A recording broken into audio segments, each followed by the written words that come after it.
বিপ্লবটা হলো এবং এত মানুষের প্রাণ গেল, হাজার হাজার মানুষ আহত হলো। এখন যেহেতু রাজনৈতিক দলগুলো মূল স্টেক হোল্ডার রাষ্ট্রের, এটাই স্বাভাবিক, এবং তারা যদি পরিবর্তন না হয় তাহলে বিপ্লবের কি পরিবর্তন হবে? আমাদের যে এই সংগ্রামটা কিন্তু কেবলমাত্র 36 দিনের সংগ্রাম না, এই সংগ্রামটা অনেক বছরের। আমরা চেষ্টা করছি আমাদের এই জনপদের মানুষের মুক্তির জন্য। আমাদের এই জনপদের মানুষ অনেকবার রক্ত ঝরিয়েছে। আমরা কিছুদিন আগেই তো 1969 যে গণ অভ্যুত্থান, শহীদ আসাদ দিবস, সেটি কিছুদিন আগেই অতিবাহিত হলো। আসাদ রক্ত দিয়েছে, এরপর আমরা আবার নূর হোসেনকে রক্ত দিতে দেখেছি, তারপর আমরা এসে 24-এ দেখলাম আবু সাইদকে রক্ত দিতে। এখন আসাদ যে কারণে রক্ত দিয়েছে, যেই গণতন্ত্রের জন্য রক্ত দিয়েছে, এরপর আমরা দেখলাম নূর হোসেন রক্ত দিয়েছে। নূর হোসেন, ওখানে লেখা ছিল স্পষ্টত যে স্বৈরাচার নিপাত যাক, গণতন্ত্র মুক্তি পাক। গণতন্ত্র যদি মুক্তি পেত, স্বৈরাচার যদি আসলেই নিপাত যেত, স্বৈরাচার আসলে নিপাত গিয়েছিল কিন্তু স্বৈরতন্ত্র আসলে বজায় থেকেছিল। রাষ্ট্রীয় কাঠামোর মাঝে যে স্বৈরতন্ত্র, সেটা কিন্তু একদম বিদ্যমান ছিল।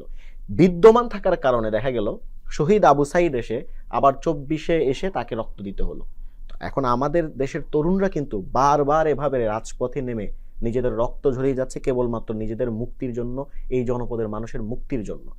এই বিষয়টা আমাদের রাজনৈতিক দলগুলোকে অ্যাড্রেস করতে হবে, তাদেরকে এই জিনিসটা বুঝতে হবে।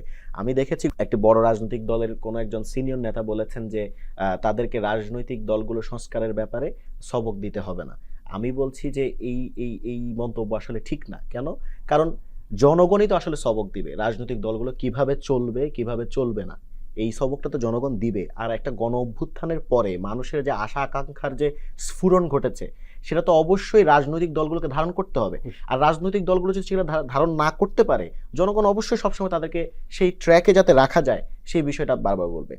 জাতীয় যে ঐক্যটার কথা আমরা বারবার বলি, যে আমাদের রাজনৈতিক দলগুলো অনেক দিন পর্যন্ত কিন্তু সংগ্রাম করে গেছে, দীর্ঘ 15 বছরের তাদের একটা সংগ্রাম আছে, সেটা সত্য। এবং জাতীয় ঐক্য প্রতিষ্ঠিত কিন্তু এই জুলাইয়ে হয়নি কেবল। জাতীয় ঐক্য আমরা যখন ডিসেম্বর কেন্দ্রিক যখন একটা নির্বাচনের একটা ডামাডোল তৈরি হয়েছিল, তখন আওয়ামী লীগ যে একটা চূড়ান্ত ফ্যাসিবাদী দল, এবং এই ফ্যাসিবাদী দলের আন্ডারে যে আসলে একটি সুষ্ঠু নির্বাচন কখনোই সম্ভব না, সেই সম্পর্কে বাংলাদেশের সকল ফ্যাসিবাদ বিরোধী দল, সকল ফ্যাসিবাদ বিরোধী মত এবং পক্ষ তারা একমত হয়ে গিয়েছিল। তখনই কিন্তু জাতীয় ঐক্য প্রতিষ্ঠিত হয়েছিল। 24-এর গণ অভ্যুত্থানের যে এক দফা, সেটা খুবই ইউনিক ছিল। 24-এর গণ অভ্যুত্থানের এক দফা ছিল ফ্যাসিবাদী ব্যবস্থার বিলোপ এবং নতুন রাজনৈতিক বন্দোবস্ত বাস্তবায়ন করা। তো এখন আমরা কেবলমাত্র স্বৈরাচারী শেখ হাসিনাকে উৎখাত করার কথা বলি নাই, আমরা বলেছি রাষ্ট্রীয় কাঠামোর মধ্যে যতগুলো ফ্যাসিবাদের বীজ আছে, কলকবজা আছে, খুঁটিনাটি আছে, এলিমেন্টস আছে, সবগুলোকে কিন্তু বিলোপ করতে হবে। আমরা লক্ষ্য করছি যে অনেক রাজনৈতিক দলের নেতারা যেভাবে বক্তব্য রাখছেন, মনে হচ্ছে যে একটা সরকার বদলে যাওয়াটাই সবকিছু। কিন্তু এই বিপ্লবটা কিন্তু এই কারণে হয়নি, কারণ রাজনৈতিক দলগুলোর ক্যারেক্টার আমরা লক্ষ্য করছি তারা তেমন পরিবর্তন হয়নি। আবার তারা ক্ষমতা আসবে, এবং ক্ষমতা আসার আগে কি কি কর্মকাণ্ড হচ্ছে সেটা আমরা দেখছি।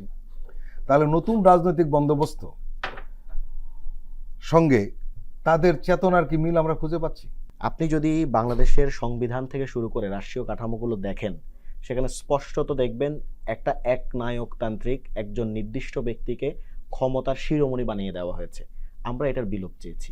আমরা একটা জিনিস দেখেছি, যেহেতু আপনি আইনের ছাত্র, সেটা হলো সংবিধান যেটা রয়েছে বর্তমানে, যে সংবিধান কিন্তু একজন সরকার প্রধানকে স্বৈরাচারী বানানোর ব্যাপারে সবকিছু সহযোগিতা করে সংবিধান। জি জি, একদমই আপনি ঠিক বলেছেন। বাংলাদেশের প্রত্যেকটা সেক্টরই তো ফ্যাসিজমের কারণে ধ্বংস হয়ে গিয়েছে। আপনি ইনফ্যাক্ট বাংলাদেশে একটা মানবাধিকার কমিশন আছে, আপনি চিন্তা করতে পারেন যে এই মানবাধিকার কমিশন বিগত এই যে গণহত্যা হয়েছে, সাপ্লাই যে একটা ম্যাসাকার হয়েছে, কিংবা কোটা সংস্কার আন্দোলনের শিক্ষার্থীদের উপর নির্যাতন নিপীড়ন হয়েছে, এত বছরের গুম খুন বিচার বহির্ভূত হত্যা হয়েছে, এগুলো নিয়ে আমাদের মানবাধিকার কমিশন ওই ধরনের কিন্তু কোনো উদ্যোগ বা তাদের যে একটা উদ্বেগ, কনসার্ন, সেটা কিন্তু তারা দেখায়নি।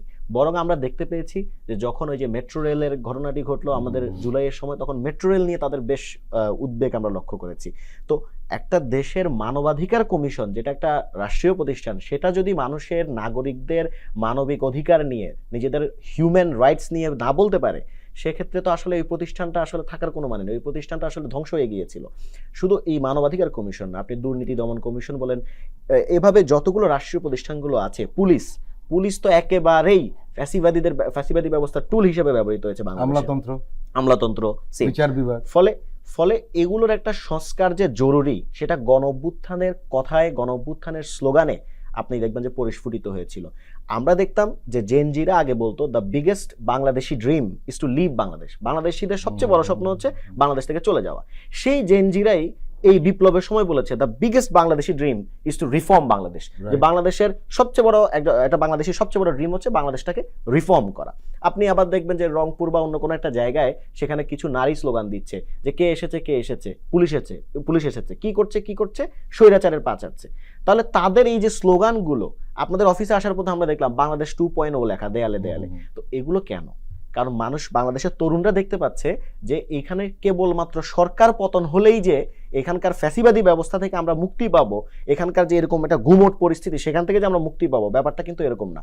বরং গোটা ফ্যাসিবাদী যত কলকবজা আছে রাষ্ট্রের মাঝে সেগুলোকে কিন্তু আমরা উৎখাত করতে হবে। এখন এই জিনিসটা রাজনৈতিক দলগুলোকেও বুঝতে হবে। রাজনৈতিক দলগুলো যদি মনে করে যে অভ্যুত্থান কেবল একটা রেজিম চেঞ্জের ব্যাপার, অভ্যুত্থান কিন্তু কোনো রেজিম চেঞ্জ না। রেজিম চেঞ্জ হচ্ছে একটা নির্বাচনের মধ্য দিয়ে হয়, কিন্তু অভ্যুত্থান কেবলমাত্র রেজিম চেঞ্জ না।